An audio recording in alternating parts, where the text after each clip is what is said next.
This is a short overview of Alice and her performance in some deadly assault fights. There's a lot to Alice that I'll cover in more detail on my upcoming guide, which will look at her kit and a few attacks that you can implement as part of her rotations. But in summary, almost every attack you do on Alice will build blade etiquette, which you can see through the gauge under her portrait. Depending on how many pips of the gauge is filled, holding down the basic attack will slow down time and launch a charged attack. Level 1 and Level 2 charges are, to be entirely frank, worthless. They do very little damage and don't build all that much anomaly. If you use it at Level 3 though, the final hit will trigger a Polarity Assault. This works like a normal assault, but it's still distinct from it. So you can apply Assault, then use her Charge Basic 3 and Polarity Assault will disorder with the regular Assault. Or you can apply Shock, then use her Charge Basic 3 to apply a Polarity Assault for a disorder off of Shock. Then after, do a regular Assault to disorder off the Polarity Assault. Normally, Assault disorders aren't that strong. Even if triggered early, they have a much lower scaling than the damage over time anomalies, often not even doing a third of the original Assault damage. But Alice's core passive gives a sizable increase to Assault Disorder's base damage scaling. So now Assault Disorders do hit pretty darn hard, almost as hard as a regular Assault. So the faster you're triggering Assault Disorders, the better, as unlike other anomalies which will do their damage through damage over time ticks anyways, Assault is just losing damage for every second you spend and not triggering a disorder. At first, Alice looks pretty straightforward. Build gauge, use her Charge Basic 3, and get constant disorders. But in reality, she's a highly technical character, and really hard to play. You might be surprised to hear that I don't mean this in regard to triggering early assault disorders. In fact, she actually feels kind of awkward. This is because of the way Polarity Assault works, as it's somewhat unintuitive. Let's first make a distinction between Polarity Assault and Polarity Disorder.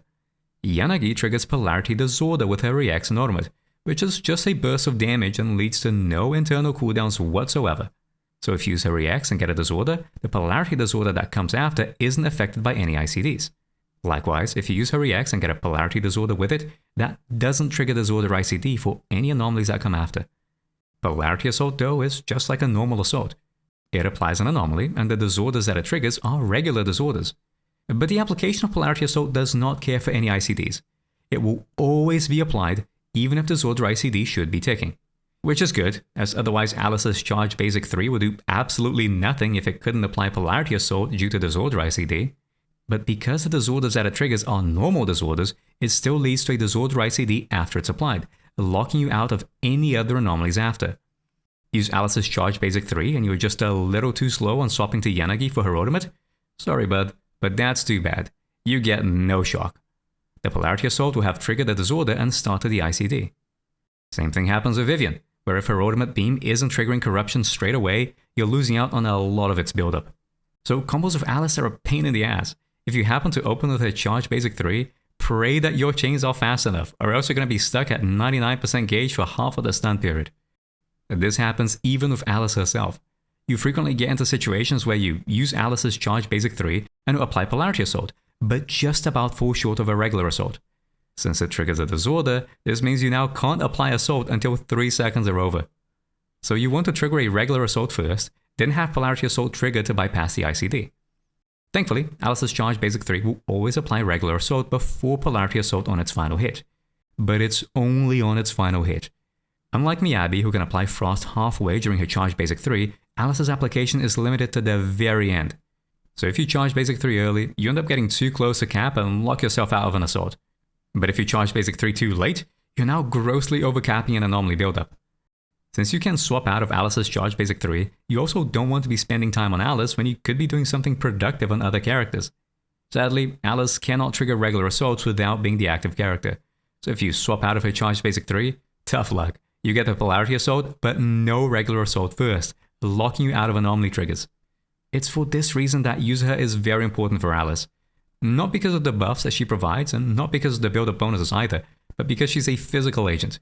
So the ideal play is to use Alice's Charge Basic 3 late, then swap to Yuzuha and use basic attacks to trigger assault fast. That prevents Alice from overcapping a physical anomaly with a Charge Basic 3 buildup, and lets you bypass the disorder ICD with Polarity Assault. It will still trigger a disorder ICD after its application, so don't get too hasty. You still gotta wait 3 seconds after it lands before applying another anomaly. But at the very least, it gets a lot easier to manage Alice's rotations. Technically, you could also do this with an Alice chain or Alice Piper team, I suppose. In fact, Jane feels surprisingly good to play with Alice and can be a competitive pick for her, be it with or without Yuzuha. Not to say that Alice isn't good, because she's insanely strong. The raw damage she pumps out is nothing to scoff at. As a baseline, we can look at some of the previous Jane, Vivian, Yuzuha runs I did, which were around 52,500 to 53,500 in score. Whereas with the same team and similar substats, I was getting 59,000 valors. That's a 10% increase in score compared to Jane, but with Vivian contributing a fair bit of damage. So that's a 10% increase in team score, which is pretty absurd when you think about it. I should point out that all of my scores are reflective of freestyling rather than structured play. To put into context how skill-issued I am on these fights, I did some runs on Piper to get a feel for things, and try as I might, I struggled to break 50,500 score. Zik, on the other hand, has a clean 53,500 run, which I've linked in the description. Not only did he score more, he did so with lower substats, so whatever scores you see from me, you can probably add 3 to 4,000 to it and it'd be plenty realistic. So if I'm getting 59,000 with a full M0P1 team, I wouldn't be surprised to see people breaking 63,000. In fact, I wouldn't be surprised if people manage kills of Alice that just wouldn't be possible with Jane. Post-production will know coming in to highlight that Nats has actually managed a 56,000 clear of Miasmic Fiend by making use of 3 stuns. Also linked in the description. Getting to a 3rd stun is actually something that I feel is a pretty big deal for some of the teams, which we'll cover later. Now, back to the video. Do keep in mind the buffs do matter here, as Artful gives additional death shred for 10 seconds only when the Zordas are triggered. My best Jane scores came by element matching with her, not Vivian, so there were many points in which I was lacking the 20% death shred from Artful. Alice doesn't struggle with this. Her ability to self-disorder means much more frequent uptime, which does have a strong influence on scores. And more than just buff sync or the raw stats that Alice has, is that she works well with practically any anomaly unit. Vivian and MENACE are a given, sure, but she also works great with Yanagi, whose disorders help build her blade etiquette. And with Assault now having a high disorder damage multiplier as a result of Alice's passives, Yanagi's polarity disorders can work regardless of element. You could run her with Miyabi, given that the disorders from polarity Assault still build stacks. It's a lot worse than just running a Mono Ice or Yuzu Ice comp, but it does well enough that it can be even easier to manage than a Miyagi comp. Grace works too, and given that Alice can self-disorder and does just fine pumping Assaults back to back, Grace's lackluster build-up isn't really that much of an issue. And of course, you could run Piper or Jane. It does make managing her awkward disorder ICD's issues a lot easier.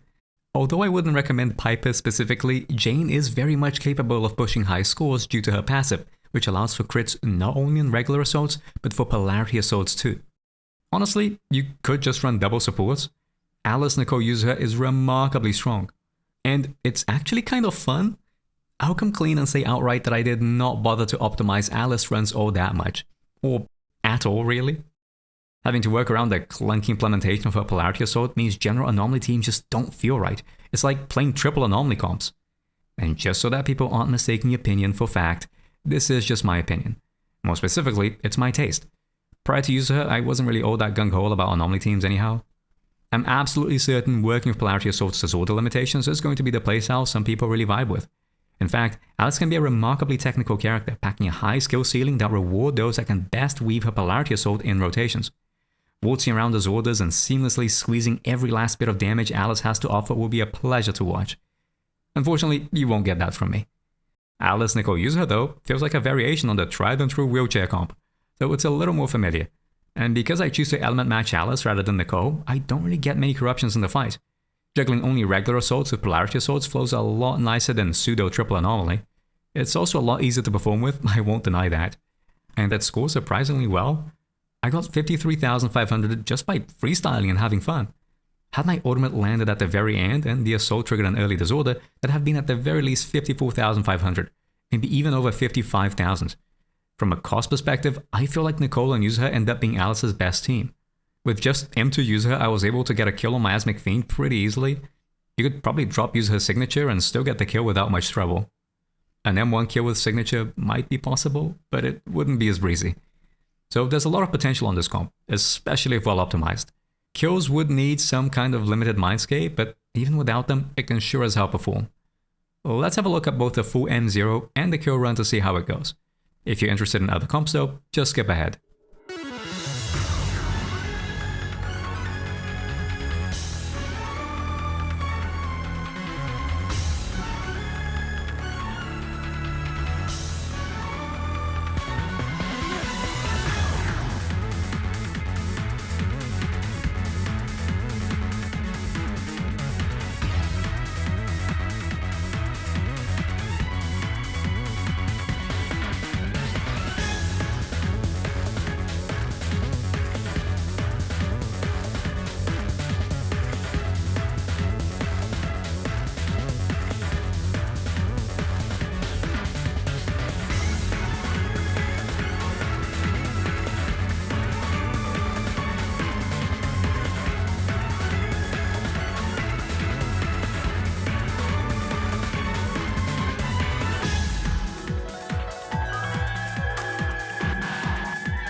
Since we're on the topic of some Mindscape runs, Jane also performs incredibly well when Mindscapes are on the table. If Yuzuha has the support, then even better. At a full M0P1 team, Jane didn't feel all that strong. In the aggregate, it felt like it did worse than the Nicole team. It did, however, feel very good to play, as the Zordrai CD rarely becomes an issue. It was still an issue, mind you, there's no escaping getting 99%ed with Alice, but the lack of a second element and Jane's ability to trigger Assault while still contributing non-negligible anomaly buildup means that the comp just flows together nicely. It's certainly up there alongside Nicole as one of the most pleasant teams to play, and it is also up there with Nicole as one of the best performing teams from a cost perspective. With Mindscapes, this comp truly shines, in particular if you've got Jane's Mindscapes. At M2, with the Nord state applied, an unbuffed Polarity Assault in VR went from just under 415,000 to almost 830,000. In an actual fight, assaults were reaching almost 3 million. Add in Yuzuha's M2 and we're talking close to 4 million in damage. Unfortunately, I had activated Yuzuha's Mindscapes before Jane's, so I couldn't really get a feel for how the team would perform with only M2 Jane. Still, with M2 Jane and Yuzuha without using signatures on any character, Miasmic Fiend died with negative amounts of effort required and with over 10 seconds spare. Given that even with a full loadout of A-rank mentions, this comp had more than enough anomaly application, Yuzuha M2 here is far from needed. She could be M1 and this would still die without too much trouble. So let's have a look at the run and see just how ridiculous these assault numbers can get.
Nicole and Jane work great, but if you don't plan on rolling Mindscapes, Vivian works better.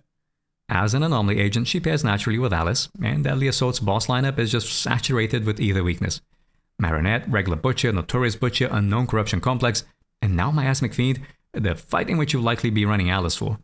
And unlike Yanagi, who'd have to deal with resistances against the Pompeys, or MENACE, who's practically unusable against Miasmic Fiend, Vivian's got a full lineup of weak or at the very least neutral bosses.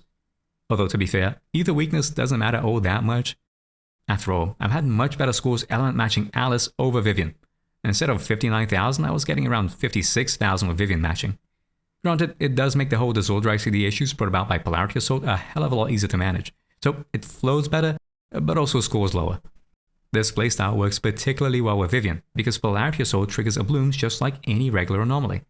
It does lead to an interesting situation, because you aren't really getting a lot of ether damage. Since you're constantly looping Assault and Polarity Assault, most of your bloom burst is going to be physical. So Yanagi could very much outperform Vivian on electric weak fights, like QCC and most certainly Typhon, but the sheer amount of damage that comes from constant blooms, physical or otherwise, is significant. Personally, I found the Nicole comp to be better at equivalent investment levels, as, again, Anomaly and Disorder ICD are a pain to deal with, but focusing primarily on Assaults of Alice and triggering your blooms is plenty strong. Given the high physical bloom scaling, it works well enough, and for Miasmic Fiend at least, you did the best scores without Mindscapes. As before, I'll let the fight play out, or you can skip ahead for the final comp.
The last scene for this video is Alice, Yanagi, and Yuzuha. With Yanagi being on banner, it's among one of the most accessible teams for new or returning players. I was really hesitant on adding this Yanagi run since it's so bad. It was quite literally my first run with this comp, and it was one of my earliest Alice runs too, so it's pretty evident I have no idea on what I'm doing. But spoiler alert, it died. In fact, it died with 10 seconds spare. Despite overcapping on anomalies, landing the Zordas outside of stun, terrible resource management, dropping Yanagi's buff constantly, I mean, the run speaks for itself. It's frankly embarrassing.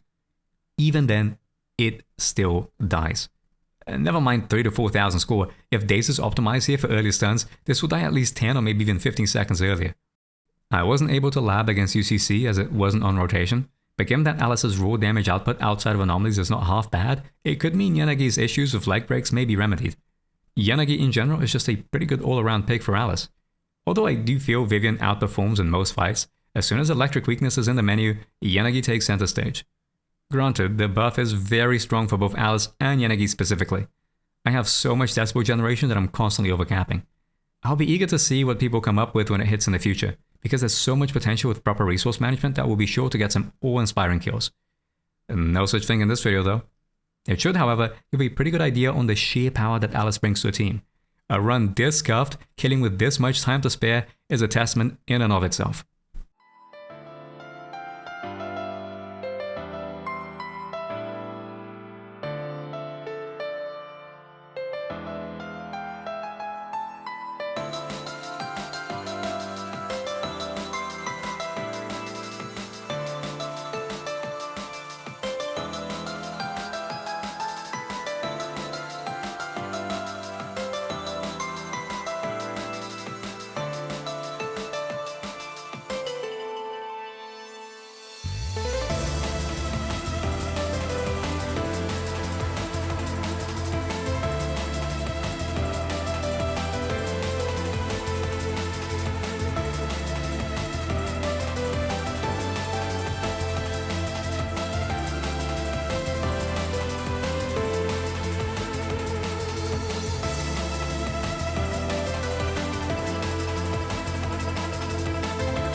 Build-wise, I've had Alice on 30 substats, 34 if you count flats as halves.